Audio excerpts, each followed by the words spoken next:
welcome back to my channel. My name is Leela and I love to read queer, trans, and feminist literature. I am in Montreal right now. I'm here at my friend Esme's beautiful apartment with May.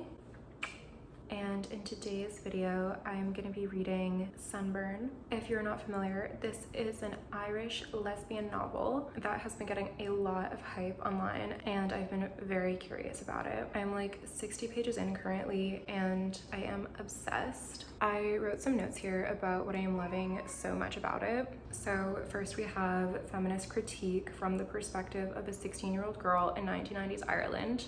Obsessed. There's this subtle language of witchcraft, which I adore. And then there are these like under the surface lesbian desire, which I am obsessed with. And yeah, that lesbian longing beneath the surface creates this simmering tension that is extremely seductive. So I am totally hooked, and I have this fantasy of going to the pool and laying in the grass and reading all afternoon. So that's what I'm gonna do today. Meow.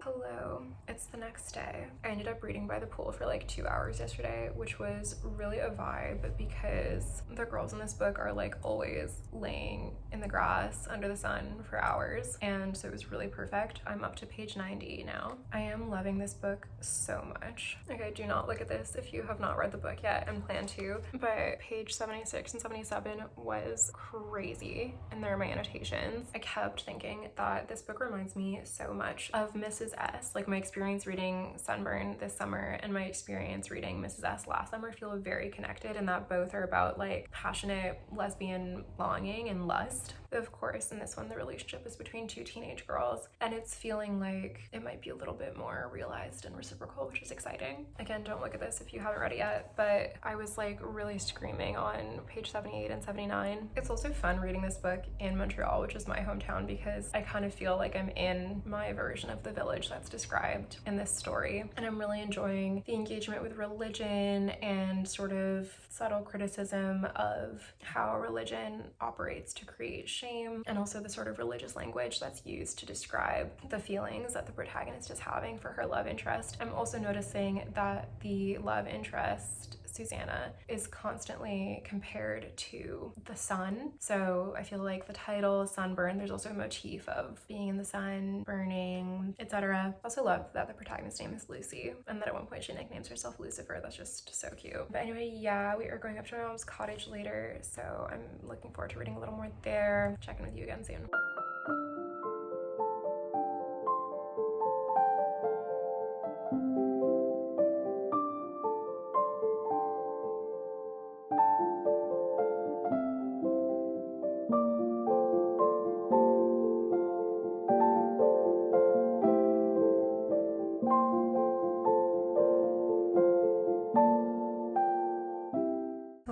So I am at the cottage and I am obsessed with SUNBURN. I have read up to page 113. I am obsessed with what happens on page 106. Do not look if you haven't read it yet, but oh my god. And I'm honestly loving the like intensity of the language. It feels very accurate to like the adolescent emotions of being in love. So they're like back to school right now, and I am loving the vibe of their relationship. I'm obsessed. I was also noticing on page 112, 113, like the contrast between the protagonist's desire and her knowledge of its potential consequences, and I'm starting to brace for like a devastating heartbreak, because I get the vibe that this is not a happily ever after romance kind of story, unfortunately. Hello, I finished SUNBURN. Oh my god, that book was so beautiful and perfect and devastating and heartbreaking and beautiful. I love this book so much. I honestly cannot recommend it highly enough. I think if you're a lesbian, you should read it. There were some points throughout my reading experience where I needed to like take a break. Like there were like some hard parts where it was just so painful that I like couldn't stand to keep reading, but I find the ending honestly perfect and the story very true. Having finished it, I do long for like the story that's not about being closeted and facing homophobia, but that's about like the complicatedly happily ever after, like the adult lesbian relationship that then gets to happen. I do want that book, but this book was perfect. Alessandra, my beautiful girlfriend, is also reading it, and there are some reading group discussion questions at the back of this book that I think we're gonna answer together, so that'll be really fun. And the other thing that I want to talk to you about is that while I was reading this book, I like intuitively sensed that it was connected to Annie on My Mind. And I read a sample of it on Libby, and I saw that it starts with a letter from one of the girls to the other. So I was like, confirmed, these two books are connected. So I ordered a copy on Pango, which if you don't know is like Depop for books, and I'm obsessed with it. I do try to be mindful about like which books I buy secondhand versus new. Like I always prefer to buy books by living authors who are queer or otherwise marginalized new when I can, but I find Pango to be a great resource for books by authors who have passed on. Also, the girl who sent this to me apparently lives on Dyke Road, which I'm obsessed with and is so perfect. Okay, so let's open this.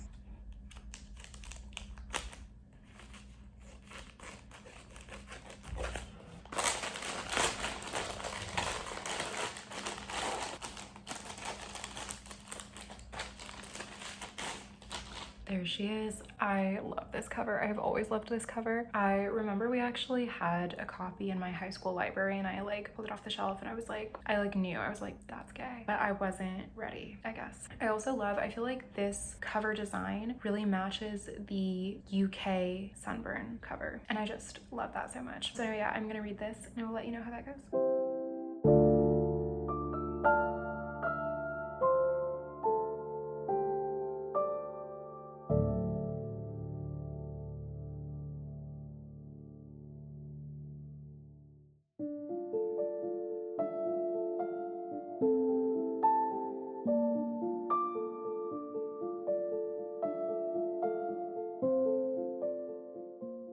Okay, hello, hi. I'm here with my final Sunburn update, starting with the fact that when I was recently reading Bargain Witch, as you can see in my Herculean reading vlog, I realized something very exciting when the author was talking about his favorite of the historical Salem witches, Susanna Martin. I was like, wait a second. Susanna Martin, aka the love interest in Sunburn, is the name of one of the women hung for witchcraft in the Salem witch trials. Whether that's intentional or coincidental, I feel like that is extremely powerful and fitting and apt, especially because like Katrina, Susanna's mother in this book, is very witch coded. Like Katrina is like a single woman who lives alone in a house. There's witchy vocabulary surrounding her, and obviously the marginalization of lesbians in a small Catholic town really parallels the persecution of women as witches in a puritanical one. So love that connection. I did also finish reading Annie on My Mind. First of all, it was a very pleasurable reading experience. Like I love this little edition. The scent of these pages reminds me of like my school library, and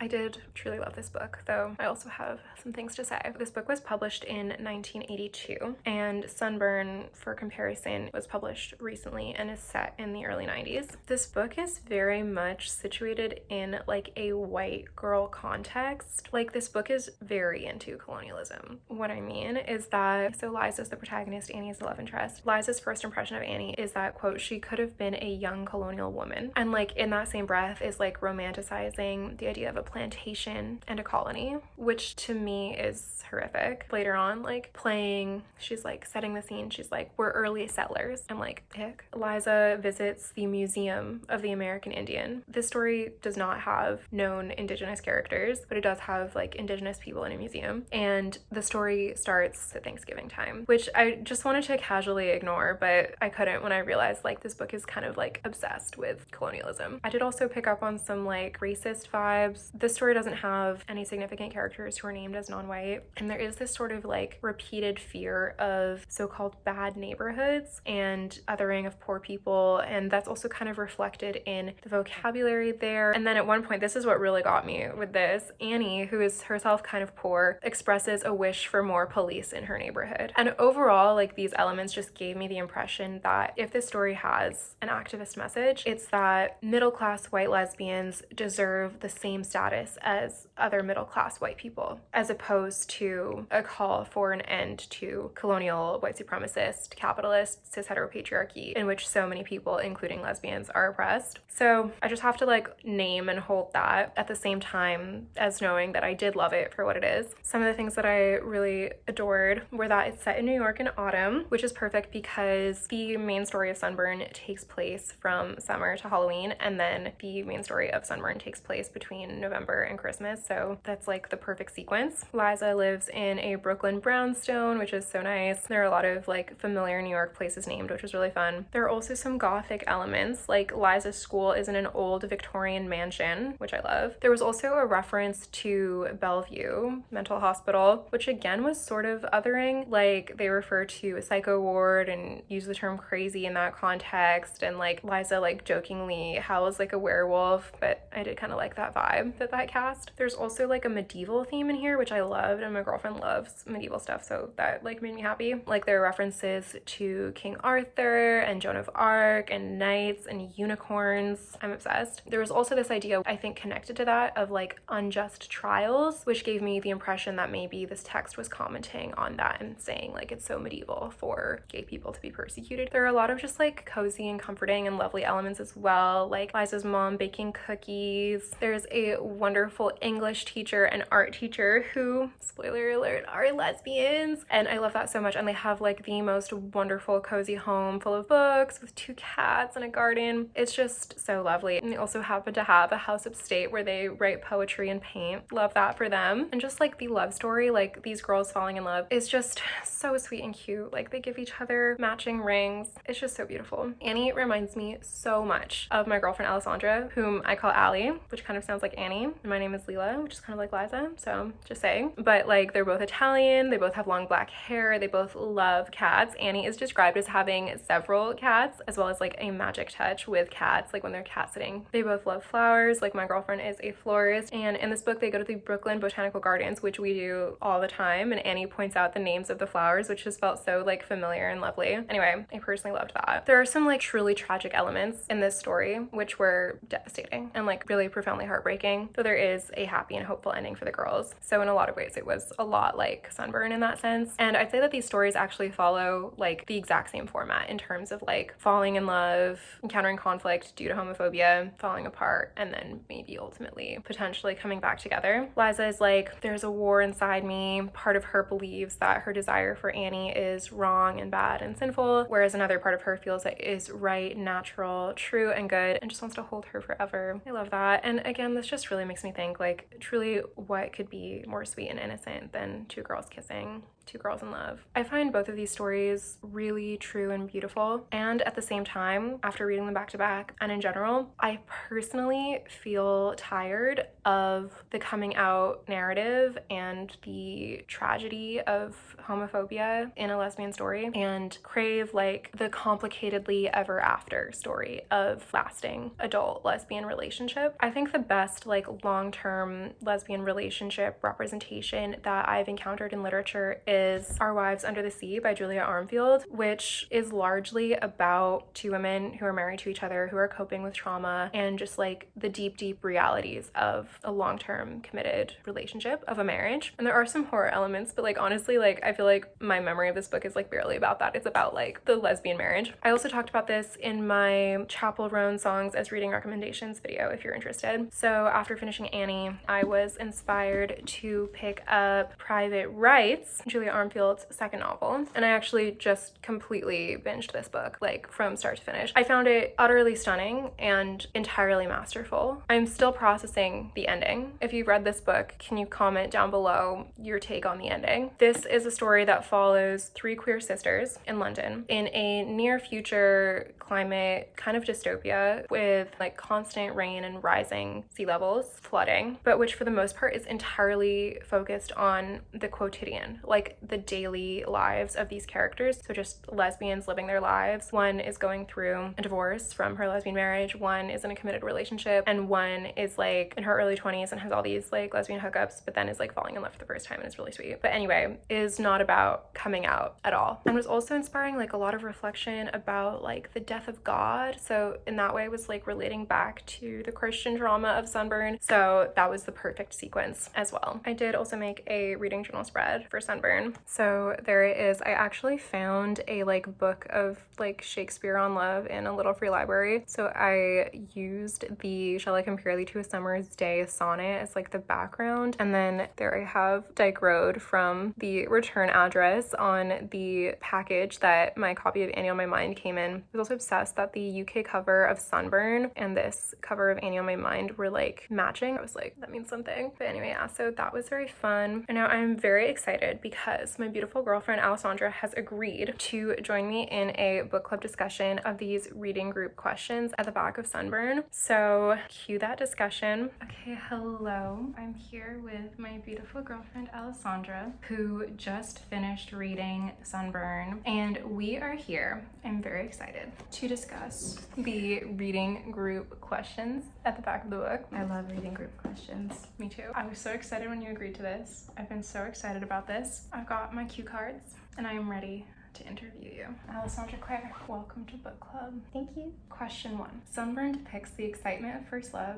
alongside the trials of coming of age as a queer person in a very specific setting. Do you think that Lucy and Susanna's relationship would have unfolded differently in another place? I guess yes and no. Like, I think that the location of Crossmore did severely affect their relationship, but I also think that like it's a queer story with fairly universal themes, because a lot of people have the experience of being in a small town, it being Christian, like having a Christian overtone to everything, regardless of whether or not they're personally believing, and the pressures of that. But even, it doesn't even have to be that way, like, either, for these kinds of themes to come up either, because like a lot of what Lucy and Susanna were dealing with was like compulsory heterosexuality and shame in the closet, and that happens in all kinds of circumstances. Like, I love how situated in Crossmore the book is, but I think that the trajectory of their relationship could have unfolded in a lot of different contexts. Yeah.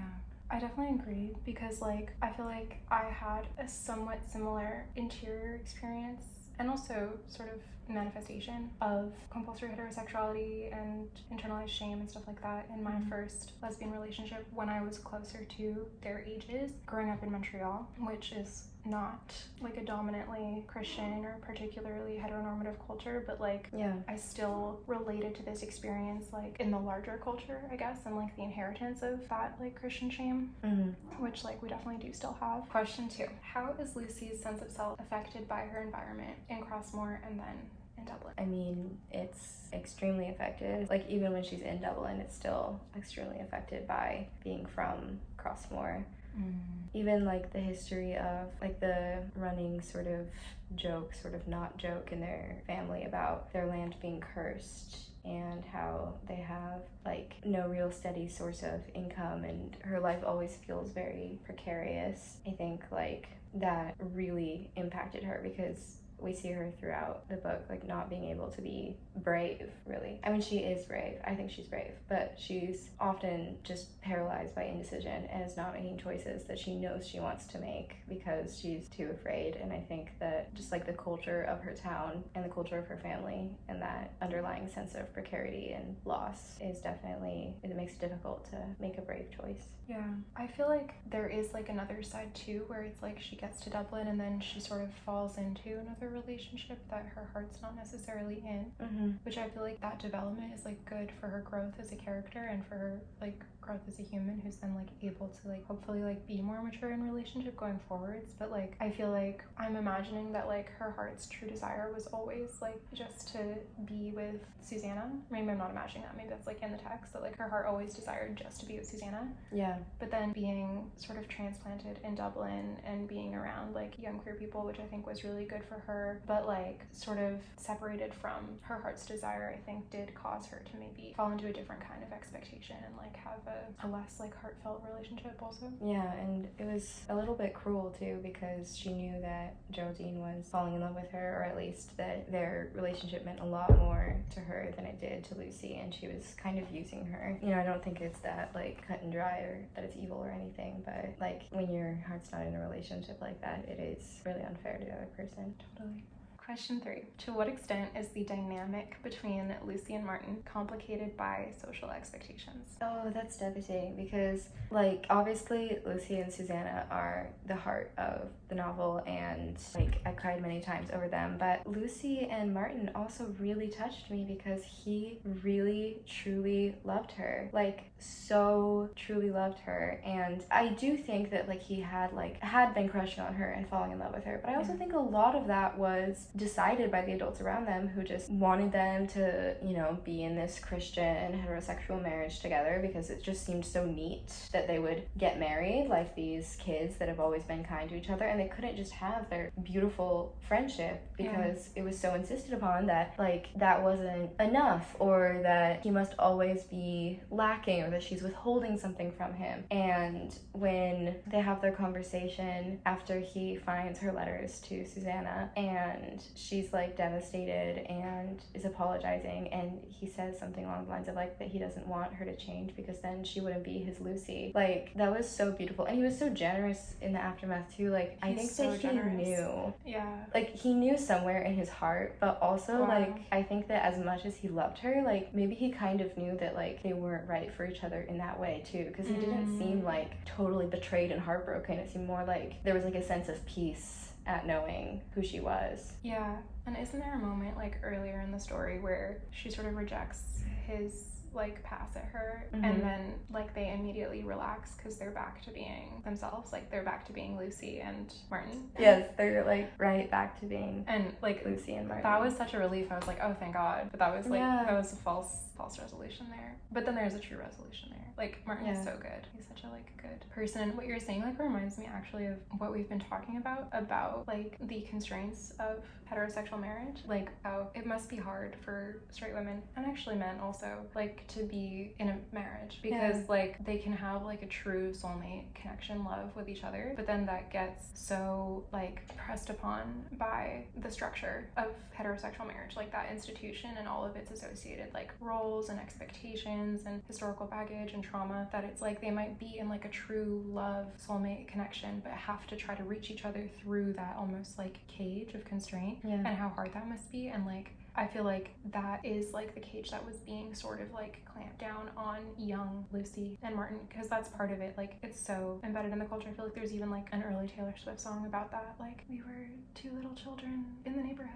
Yeah, we have to get married. Our mom and dad said we would get married. Yeah, it really is so sad. And, like, when she's talking about having sex with Martin, like, in Dublin, it is so painful. I actually repressed that because it was so painful. I actually forgot about that because it's so awful. And she's like, I don't hate it, but I don't like it. And then describing the way that she's crying after it, like, I think it was so well done that, like, it wasn't like this, like, we're not, like, in the scenes. It's only, like, just kind of described in, like, aftermath. It's nothing like the way that she talks about Susanna, where it's, like, so, like, beautiful and, like, sensual, and, like, there's all of these, like, descriptions of, like, the, like, emotional arc of it. Like, it feels with Martin, it's so, like, dissociated, and it's also, like, she's not even saying that it's awful or that it's horrible or that it's traumatic or any of that, but we can sense that in her feelings because, like, she's putting herself so far away from it and, like, not even wanting to touch it, and just, like, in that distance, like, you can tell how devastating it is for her, like, just, like, how wrong it feels, and, like, the fact that she just knows she can't, like, keep this up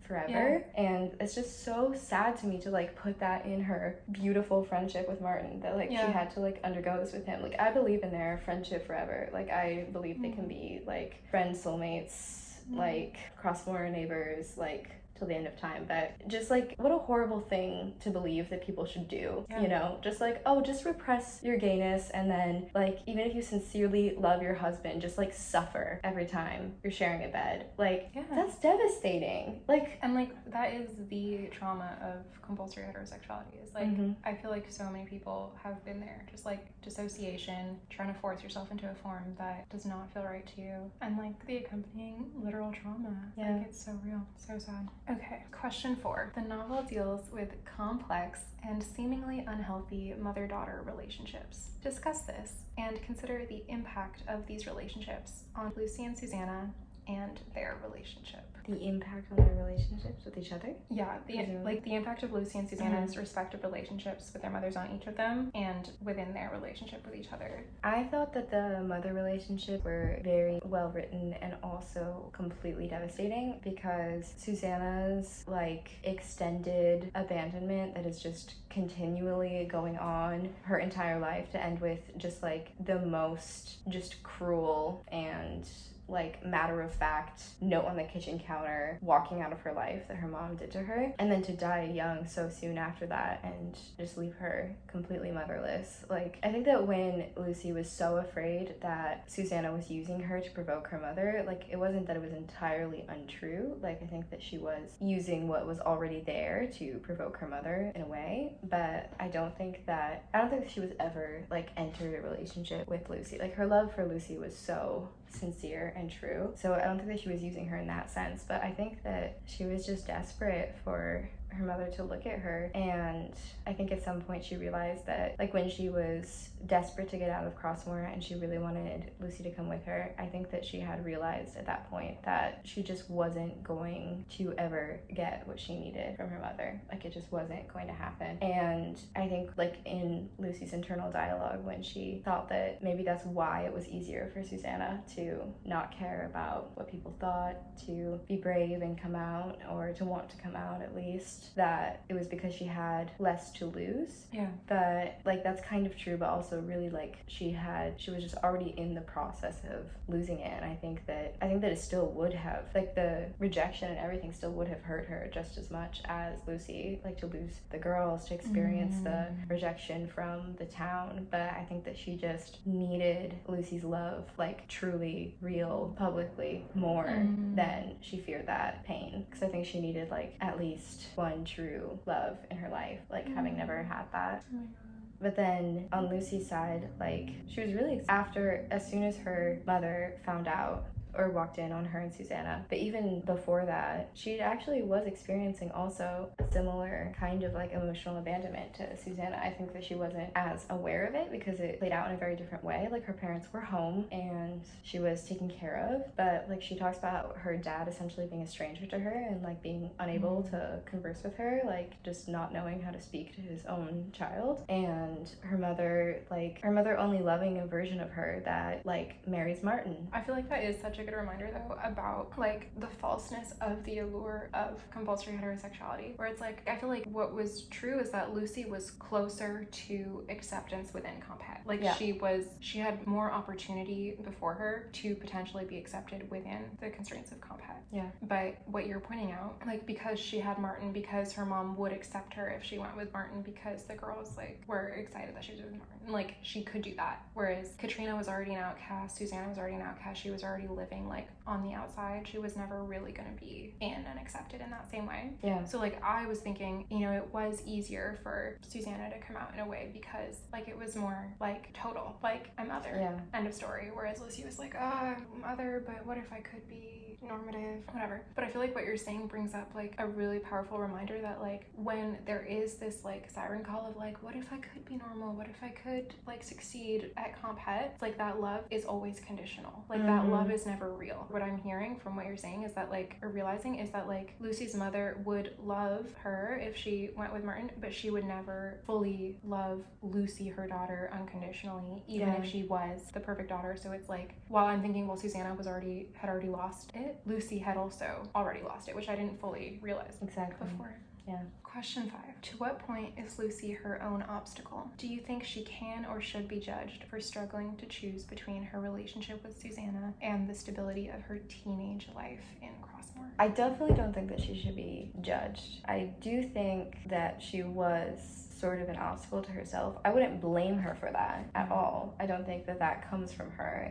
It comes from forces that are massive and way older than her, and namely like Catholicism and patriarchy, Yeah. homophobia, etc. It's all wrapped up. But like I was, you know, of course, like yelling at her, like just choose Susanna, like break it off with Martin, like just go with her to travel. Like why? No, stop. Yeah. And I do think that she could have made another choice. Like she could have. It would have been incredibly difficult, but she could have. And in a way I found it a little unsatisfying that she never took the leap. Like Martin discovered her letters, which is why everything finally happened. Like she was going to send that declaration of love to Susanna, but then Susanna asked her to stop writing, and so then she didn't. So she never really took that decision and agency in a way, which I think is kind of realistic, but maybe a little dissatisfying or just sad to me.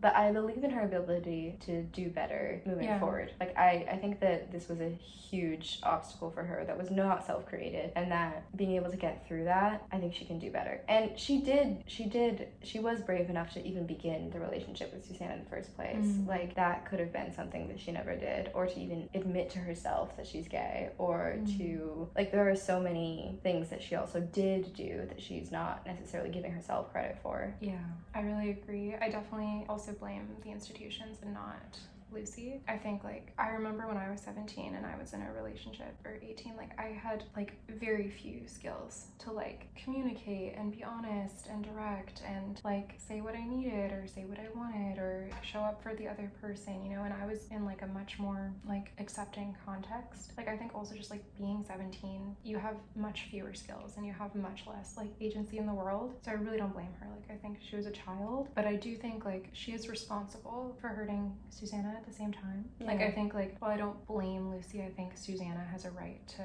feel hurt. And I think, like, in their future relationship, like, Lucy does have a responsibility to Susanna to, like, to make up for it, like, in her behavior. Yeah, I agree. Sorry I ever hurt you.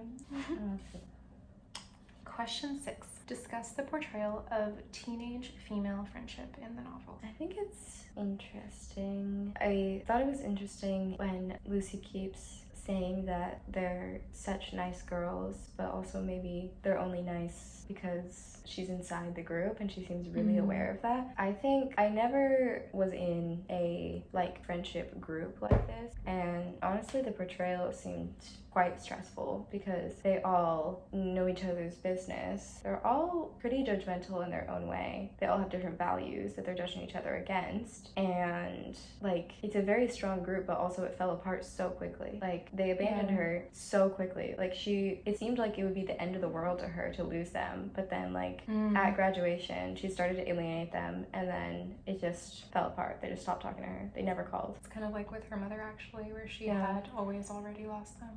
That there never was, like, true unconditional love there. I felt like I guess I read it as, like, these friendships are also informed by compet and, like, the expectations on women to, like, relate to each other as competition and, like, to compete for beauty and male attention, and how that, like, strains at, like, the capacity, kind of like how the institution of marriage makes it difficult for, like, men and women to, like, relate to each other on a soul level. I think that pressure makes it difficult for women to relate to each other. Particularly straight women. Well, exactly. And I feel like I actually often kind of encounter this in stories where I see friendship between straight women being portrayed in this way, and I, like, really long for them to be able to have, like, deep, committed, unconditional, loving friendship. And, like, I was really raised with that value, actually. Like, I was raised with, like, the really strong feminist value that, like, friendship matters actually more than, like, marriage for women, and that friendship is everything in this world. And so then when I see portrayals like this, like, it's not that I find it unrealistic, but I, like, wish that it were different. But then also at the same time with that, I'm like, do I just wish that everyone was gay? Like, no, like, genuinely, where it's like, I wish that these girls could just, like, love each other and be close and have, like, unconditional ties and support each other deeply, and it not be about, like, competing for men. And, like, I think I genuinely feel that way and think that, like, friendship should be more valued, and, like, that we deserve, like, alongside realistic representations of what it's like to live in compet, like, beautiful representations of, like, true friendship. But at the same time, like, I don't know if, like, that is, like, my, like, lesbian lens at the same time. Lesbian lens. I love that. I think it can be both. Okay. How does this depiction of growing up queer in a small Irish town compare with other imaginings of 90s queerness in literature? Oh, I guess Buffy. Well, that's not literature. It is. It is. What do you say? It's literature to me. I'm really intrigued to read Young Mungo by the author of Shuggy Bane. It's about being gay.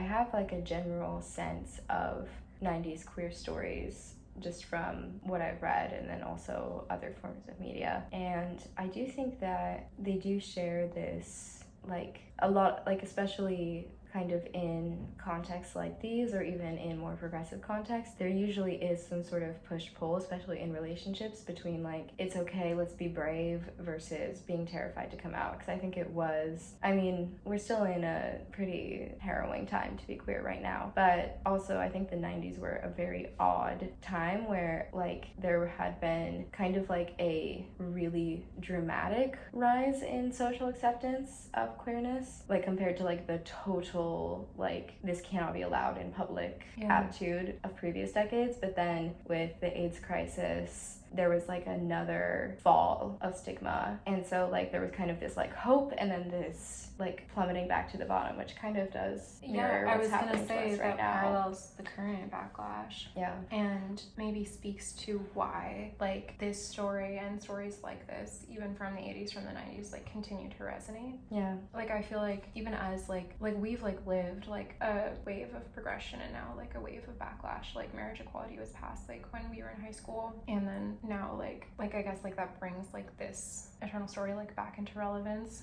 Okay, question 8 of 9. Lucy maintains that she loves Crossmore throughout the novel, despite her complex experience there. Why do you think this is? Well, I saw you made a note on this one in the book, because I read the same copy as you, where you were like, Allie, Utah? Question mark? Or something along those lines. And it is true. I do relate a lot. Where, I mean, I think that she has a much more beautiful and enchanting love for Crossmore than I do necessarily for Utah. Which is where you're from? Yes. I think we covered that in the Utah blog. But, like, I mean, just, like, the description of the beauty, like, I can imagine just being so in love with it. But also, I think it makes so much sense that she just adores her home. She's someone who, like, feels very deeply and is really, like, alive to her senses and her environment. And it's a beautiful environment. She pays attention and she loves it. It actually reminds me of the quote from Lady Bird, where the nun who read her college essays saying that she must love Sacramento so much, and she didn't think that she loved it, but then she says like she just pays attention, and she says like, aren't those really the same thing? And I think that like Lucy really has that sensibility of just like really paying beautiful attention to all the intricacies of Crossmore and her girls and Susanna and her garden. Like, even though it's a place where she experienced a lot of pain, it's also where she fell in love and had all these beautiful experiences, and it's hers, like it's her home. I think it's completely normal and beautiful to love where you're from. I totally agree. And like I was reading some of the book when we were in Montreal, and I feel like Montreal like is my Crossmore. Like obviously they're very different, but my experience in Montreal does have like a quite small town feeling, where I do feel like when I'm there and I'm in like especially the neighborhood where I grew up, and I'm like seeing like, it feels like everyone that I've ever known, and I'm with like my friends that I grew up with, like it feels like Crossmore, and there's like, you know, traumas and complexities and stuff that's hard about being home, but like I really like am created, like I was created by my experience growing up there, and I'm like very like attached to my hometown and like very like proud of it, and to like carry that with me. Okay, last and most important question. What's next for Lucy and Susanna? Do you think their love is sustainable, or do they, especially Lucy, view each other through the rose-tinted lenses of first love? I believe in their love.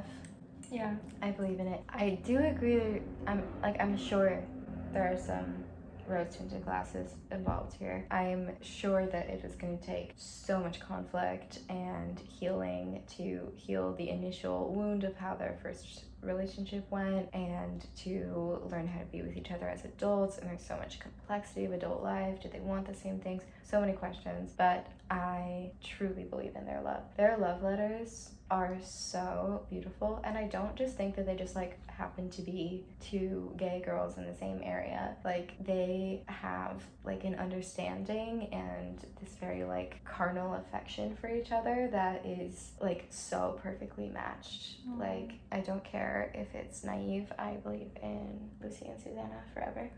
I think that's so beautiful. And like I feel like when we were first together, like I had been more hurt by love in the world, And I thought that it was naive to believe that like you could like marry your like young love.